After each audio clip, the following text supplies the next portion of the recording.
Hi everyone, and welcome to number 4 of Eddie's, I don't know what you call it, silly stories, going back into the early 1990s when I went over to England first, to the United Kingdom, trying to make a go of something.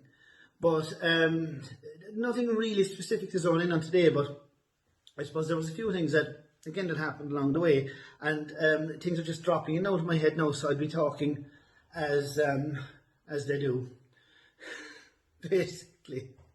I'm winging it, but I remember I was going through paperwork on Sunday and I found this old phone book, or not a phone book, it was a notebook where I wrote down all my numbers, the phone numbers and things, and it brought back loads of memories back to me. But there was one thing in particular where I wrote down a person's name, and in brackets afterwards I wrote, I got to say the person, I got to say Eddie Pyburn, and then in brackets afterwards I wrote prick.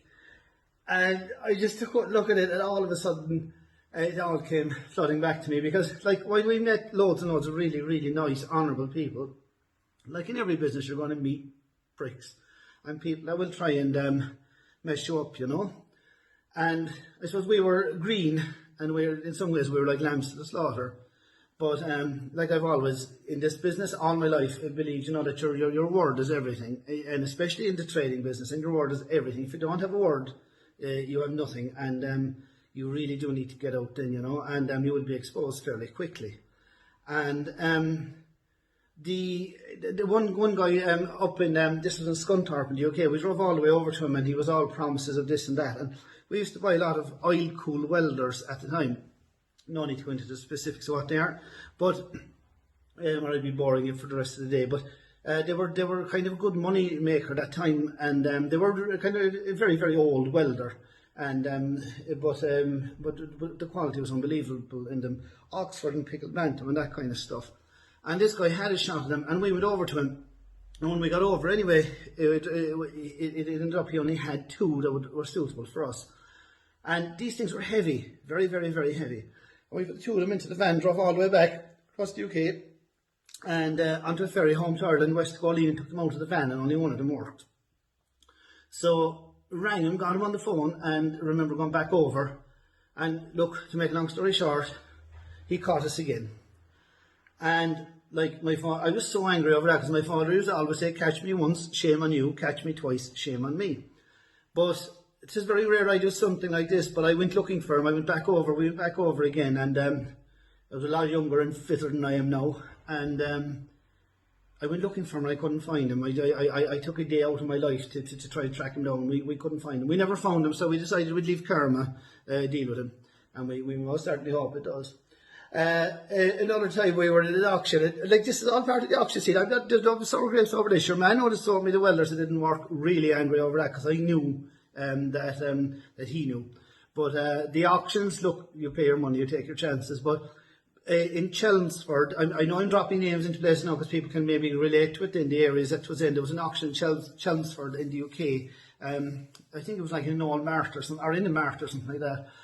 And God bless it, and we arrive up, and there was some really nice stuff there now. And it was a log drive up there. I mean, I actually remember going to that auction when we got off the ferry in Pembroke at the time, because the Cork Swansea was closed for repairs, and that was at night, drove all the way through the night, all the way, you drive into London, and you go up around, ring up around London, and it was the middle of the winter time, and God, we arrived there, and we stopped the van maybe about 4:30 in the morning in the services, because we were going to view the auction later in the morning, and got into the back of the van, and put on the sleeping bags. It was freezing. Well, how we weren't found dead inside in the van in the morning. It was the coldest we ever were, and we still talk about it to this day, the stupidity of it, really. The cold was unreal. But anyway, we went to that auction and we bought two air compressors. They were like 100-litre tanks, belt-driven air compressors. Really, really nice, clean stuff. And this now is a perfect lesson and example about don't ever judge a book by its cover. And these were big items now, put them into the van and, you know, into other auctions, and we've all our stuff there as well, but came home and I plugged in one of the air compressors, and it was running now, like it was humming, beautiful sound out of it, but it wasn't building up any air. And plugged in the other one, same thing. And to make a long story short, took the head off them, and somebody was after taking the pistons and the conrods out of the air compressors, rendering them completely useless. And we had driven all the way across the UK with them and spent quite a lot of money on them and stuff. And these things were coming along to trip you up, and it was, God almighty, it wouldn't melt your head. But there was, but I mean, there was good there. So we used to travel across the ferry, like in the Cork Swansea ferry, and we used to sleep under the stairs going over. And on the way over, we'd go over during the daytime and we'd take a pack of cards. And we would, we'd always sit down and play with that poker 35.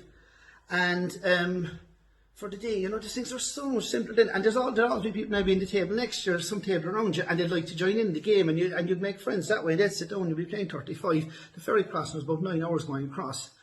And if you went over on the Irish ferries, or the Stena line out of Rosslare, there was always a ballad session. There was somebody playing. I remember one time Noel Furlong and his daughter were playing there, and they'd come on for about an hour and break up the journey, and all of that kind of stopped. They got so tight-arsed about the whole thing, and I always thought to myself, like, if you only put 50 cents onto the price of every person inside there, you could have a really nice band playing, and it could still be done. And I can't understand why they didn't do that. But coming back, we used to sleep under the stairs and in the Cork Swansea ferry and stuff. And I have some lovely memories of that, because we met every time you'd meet different people, and they were so nice, and we'd all be minding each other's sleeping bags and looking out for each other. And it was, and I met people from all over the world travelling, and I would travel that way. And I have some of the fondest memories of that, I remember then another time we woke up in the services one morning, and we were frozen again. So I went in, you'd always have a shower. I had my shower and I came out and I was starving. And you could imagine me starving because I don't do hunger. And I remember going into the services, and I'm telling you this story now because I want to apologise to the girl who was serving me. I really do. I'm live on whatever this is. And I didn't even look at what was in it. And there was this sign up saying the Flying Start. It was a breakfast menu, the Flying Start. So I said, I love the Flying Start. So the next thing, the poor woman that was serving me, she put this plate down in front of me, and there was half a bap, 1 egg, 1 sausage, and 1 rasher. And I says to her, what's that? And she says to me, oh, that's a Flying Start, love. And I said, a Flying Start? I said, my Jesus, I said, I'd hate to see a slow start. I said, for feck's sake, I said, I'd want about 4 of them. And in fairness, she got very, very upset, and I do apologise. She obviously felt threatened by me, and I apologise. But I was still bloody hungry. You should never treat anybody like that, and I don't, I wouldn't even, I shouldn't even be smiling at it. It was not a nice thing, but at the same time, like, imagine whoever her bosses were decided to put a sign up over the thing called that, the Flying Start. She couldn't feed a sparrow. And to this day, if I go into the services and whoever's with me, they'll say to me, what are you having? I'd say, I'm trying to have a Flying Start. But we used to come back then. The highlight of our trip was coming back to Swansea. And I want to say this now because I know I'm running out of time. There's a lovely cafe stroke little restaurant in Swansea called the Continental Cafe. And for anybody that's around here, they can go back and remember the high style when they used to do these beautiful dinners for small money for working people. That's exactly the style it is. And we started going in there very early on, and it was the highlight of our trip because we'd be after a full week of old Dormer kebabs and Flying Starts and that old rubbish, and we'd always get down to Swansea and we'd go into the Continental Cafe. And for a few pounds, you could sit down and have a real working man's meal. And even to this day, it's still there. Now, it has changed hands. I'm not sure whether it's doing the same kind of thing. But it's like you get a roast beef dinner, and to be fair, like we'd be after a week of old chips and stuff, and there's no such a thing as a dry potato over in England. And I'd like to state this here now on camera, right? Because and they all spoil over there to like a bar of soap to the all wet. But after a week of Flying Starts and kebabs, God, you'd be delighted to see it. And there'd be no flour spoils there, but they'd be good enough. And the lovely roast beef dinner, rice pudding, like your mother'd make, or bread and butter pudding or something like that. And this lovely white piping hot coffee. Now, I drink my coffee black, and that's probably the only place I drink it white. They do this white coffee, just unbelievable, out of like kind of a steamer or something. But that used to be the highlight of the trip, coming back down there. And got to be sitting there. We'd be frothing at the moment waiting for it to arrive. But you'll be in such a state by the time you get in there, you're late the leg of the table, like. But that, I just wanted to kind of give that a plug. And then, of course, it was, you know, the next story now I'm going to tell the next week is about, I know that today now is only kind of ramblings of different things, but two things happened on one trip. We were still going back and forth to the auctions, and we were trying to make it pay, and we were up and down, and we were doing okay, we were holding our own, but like I said, we were having a lot of misfortune along the way too, but still a hell of a lot of fun. But two things happened in one trip, and that's why I'm a great believer that if you do hang in there, like we were well into that for about a year or more, and we were just about breaking even, if that, going backwards a lot. And then on one particular trip, two things happened together that straight away, almost instantly, the tide started turning, and everything started falling into place, and our look started changing, and we started making a few pound. So I wanted to get all this old stuff out of the way now today, and the next time now we'll be talking, I'm going to tell you about what happened that day. And it wasn't the coming of Jesus Christ or anything. It was just a couple of things that happened that made our life a lot easier.